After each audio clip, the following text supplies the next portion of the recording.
ඔබගේ ජීවිත කතාව ලියන්න පින්වත. හැබැයි ගෙදර ලනු එහෙම තියාගන්න එපා. කෘමිනාශකේ ඔක්කොම අයින් කළා. ඔබගේ ජීවිත කතාව ලියන්න පටන් ගන්න. එතකොට ඔබට තේරෙයි පින්වත. මා වයසට ගියේ ලැබූ කිසිවක් නැහැ. ඒ වෙලාවේ වටිනකමක් ආවා. ඒක පන්නගෙන ගිහිල්ලා ගත්තා. ටික දවසකින් වටිනකම නැති වුණා. ඒක නෝමල් වුණා. ඊට පස්සේ ඒක අර ගේ පිටිපස්සේ තියෙනනේ පුංචි මොකක්ද මඩුව. මේ හැම කෙනෙක්ගේම වගේ ගේ කුස්සියට පොඩ්ඩක් අල්ලපු ඇටේ. ඒක කුස්සියට පොඩ්ඩක් එහායින් පොඩි මඩුවක් වගේ එකක් තියෙනව නේද පින්වත. තමයි ගේ ඇතුළෙම තියෙනවා ඇති. තියෙනව නේද පින්වත. අන්න ඒකට ගිහිල්ලා බලන්න පින්වතනේ. ඒ කාලවල වල ඔබගේ හිතේ ආපු මානසික වටිනාකම් නිසා පස්සෙන් එලෝලා ගිහිල්ලා ගත්ත දේවල් අද පොළොවට පස්සේ යනවා පින්වතනේ. ඔබ අමතක කරන්න එපා. ඔය පොළොවට පස්සේ එන්නේ ඔබගේ ජීවිතේ. ඒකයි මේ තරුණ දරුවන්ට කියන්නේ හුතේ ඔයගොල්ලෝ වැටෙන්න එපා කියලා. කියන දේ තේරෙන්නේ නැත්නම් මට කරන්න දෙයක් නැහැ පුතේ. ඔය ඔයගොල්ලෝ වැටෙන්න එපා. ඔයගොල්ලක් රිවර්ස් කරන්න බෑ මේ කාටවත්. පුළුවන්ද? අර මඩුවේ තියෙන බඩු ටික දැන් දිදී යන්න තරුණ කමට යන්නයි. යන්න. මතකද යන්න මේ මඩුවට යන්න මේක. ඒක ඇති යම් කාලෙක ඉඳලා ගෙදරට ගෙනාව වඩමුට්ටු දෙකේ එක කාලේ ඒක පුටු සෙටියක් ගෙනාව. පුටු සෙටියක් ගෙනාව ඒක යාළුවෙක් ගෙදර ගියාම දැක්ක පුටු සෙටියක් ඒක පුදුම ලස්සන. ඒක කීයද මේ අපි ලක්ෂ 5යි. එතන මොකද කරන්නේ? කොහොම හරි සල්ලි එකතු කරලා මොනවා හරි කරලා රෝල් ගහලා මොනවා හරි කරලා ඒක ගෙනාව. ඒ ගෙනල්ලා අවුරුදු 2-3යි. තව ගෙදරකට ගියාම මොකද උනේ? එතන අලුත් එකක්. ඒක වෙන බ්‍රෑන්ඩ් එකක් කියලා වෙන විදිහක්. මේ ඕනේ තරම් ඔබගේ ජීවිතේ වුණා. ඊට පස්සේ මොකද කළේ? අරක ඒක තමයි එතනින් ගියා අර පිටිපස්සේ තියෙන වයර් තැනකට ගියා. ඒක. ඊට පස්සේ එතනින් ගියා අර තැනට. ඒ කියන්නේ හැම දෙයක්ම යන තැන තියෙන. ඒකට පොඩ්ඩක් යහින් තමයි ඔබත් යන්නේ. එතන සෝහන තියෙන ආච්චියම්මගේ සීයාගේ ඔක්කොම තමයි. ඔබටත් ඔය ටිකම තමයි. ඉස්සරහම ඉන්න පොඩි එකා හම්බුනාට පස්සේ ඉස්සරහම කාමරේ තමයි ඔක්කොම කරලා පොඩි එකා වෙනුවෙන් තියෙන. ඊට පස්සේ ලොකු වෙලාම වුණාට පස්සේ අම්මා තාත්තා දැන් ඉන්නේ ගබඩා කාමරේට පොඩ්ඩක් මෙහා. හවුද නැද්ද? අම්මා තාත්තගේ එතන ඉස්සරහම කාමරේ ගෙදර ලොකු පුතානේ සාමාන්‍යයෙන් ගන්න. මෙහෙම බෙදිලා යනවා. අපේ ගෙදර එහෙම. ඉස්සරහ කාමරේදී ලොකු පුතාගේ, ඊළඟ කාමරේදී පොඩි පුතා, ඊළඟ කාමරේදී දුවගේ. ඊළඟ කාමරේ කියන්නේ කෑම කාමරේට අල්ලපු කාමරේ දෙමාපියන්ගේ. එතනින් එහාට කුස්සිය තියෙන්නේ. දෙමාපිය ඉස්සර ඉන්නේ නැත්තේ කොහෙද? අර ඉස්සරහ කාමරේ. ඒ පවුලේ. මෙහෙම ඇවිදින්න. ඊට පස්සේ කුස්සිය ගාව. ඊට පස්සේ කුස්සියෙන් එළියේ. මොකද දැන් ගොරොද්දක් දිනවා මැරෙන්න කිට්ටුයි. මෙන්ද වතුර එකක් එහෙම ඉක්මනට ගහලා සුද්ධ කරගන්න බාත්රූම් එකේ කිට්ටුව තමයි දැන් ඉන්නේ. ඊට පස්සේ දැන් කක්ක ගඳ ඉන්න බෑ බලාතේ අර මඩුව ගාව. ඊට පස්සේ මලා දැන් මඩුවට එහා පැත්තේ. ඒක තමයි කතාව එක. දැන් ඔය මොහොතකට හිතන්න එපා පුදුම නෙගටිව් ටිකක් නේ ගුරුහාඳුරෝ දන්නේ ජීවිතය ගැන කියලා. මේ නෙගටිව් නෙමෙයි මේකක්වත්. මේ ඔබට අහිමි වෙච්ච දේවල් ඒකයි මම කිව්වේ පරාජයටපත් වූ පින්වතුනි මා ඔබ අමතමි. මේක ඕන කෙනෙකුට කියන්න. මේ 31 ලෝකතලයේ ඉන්න ඕනම කෙනෙකුට කියන්න පුළුවන් පරාජයටපත් වූ පින්වතුනි. මහා බ්‍රහ්මයාල මෙතන ඉඳගත්තා කියනවා පරාජයටපත් වෙච්ච පින්වත් බ්‍රහ්ම රාජය පරාජයටපත් වෙලා ඉන්න 31 ලෝකතලයේ ඉන්නේ සම්මා සම්බුද්ධ ශ්‍රාවකයෙක් වෙන්න බැරි වුණා. ඒක නිසා කොහොමත් ඔය තලයේ ඉන්නේ පින්වතුනි. බ්‍රහ්මයෙක් කියලා සදාහටම හිටියත් පින්වතුනි කොහොමත් ඔය මානසිකත්වයේ තමයි දෙන කිසිම වැඩක නැති මානසිකත්වයක ජීවත් වෙන්න බෑ. තමන්ට වටිනකම් තියෙනවා. තමස්තට කිසි වටිනකමක් නැහැ. තමන්ට වටිනවා. ඇයි? මානසික වටිනකම් නේ ඔය හැම එකටම දීලා තියෙන්නේ. ඔබට දීලා තියෙන්නේ මොකක්ද? ඔබ කොච්චර වටිනවද මේකද ඔබට ඔබ කොච්චර වටිනවද? මම හිතලා බලන්න. මොනවද ඔබ දෙන්නේ ඔබ වෙනුවෙන්? හම්බ කරපු ඉඩම් ටික. ඒව දැන් මැරෙන්න යන්නේ බේත් කරන්න නම් කෝටි 5ක් ඕනේ. ඉඩමක් තියෙනවා අමාරුවෙන් ගත්ත. දෙනවද නැද්ද? ඉඩම දෙනවද මැරෙනවද? දෙනවා. ඉඩම දීලා වෛද්‍යවරුන්ට ඉඩම දීලා ඔබ බේත කරගන්න. එහෙනම් ඔබ දන්නවා ඔබ හම්බ කරපු හැම දෙයකටම වඩා ඔබ වටිනවා ඔබට. ඔබට වටිනවා නේද සෙන්? නමුත් ඔබ එල්ලුම් ගහන්න නියමුනොත් කිසි කතාවක් නැතුව මරලා දානව නේද සෙන්? ඊළඟට ඔබට හිතෙන්නේ නැද්ද ඔබ වගේ උත්තම පුරුෂයෙක් මරණ එක අපරාධ කියලා? ඔබ කොච්චර වටිනවද? ඔබට.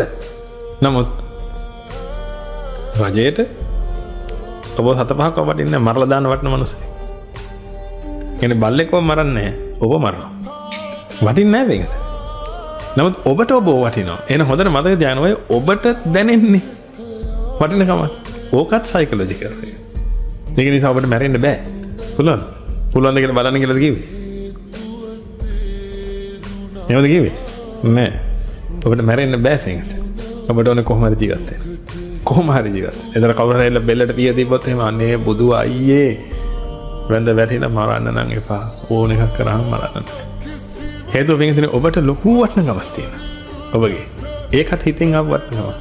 ඉතින් දැන් ඔබ කල්පනා කරලා බලන්න ඔහොම ලොකු වටිනකම් ඇවිදින්න සෙන්ගතනේ. ඔබව ලොකුවට ස්පෙෂල් විදියට ඔබට දැනෙලා. ඔය කය බොහොම විශේෂ විදියට දැනෙලා. ඔබව බොහොම විශේෂ විදියට දැනෙලා. ඒ කාලෙට යම් යම් බඩු මුට්ටු බොහොම විශේෂ විදියට දැනෙලා. ඒ දේවල් සාක්ෂාත් කරගන්න උත්සාහ කරලා. ඒකට ඔබ කාලය හේවත් ජීවිතය ගත කරලා.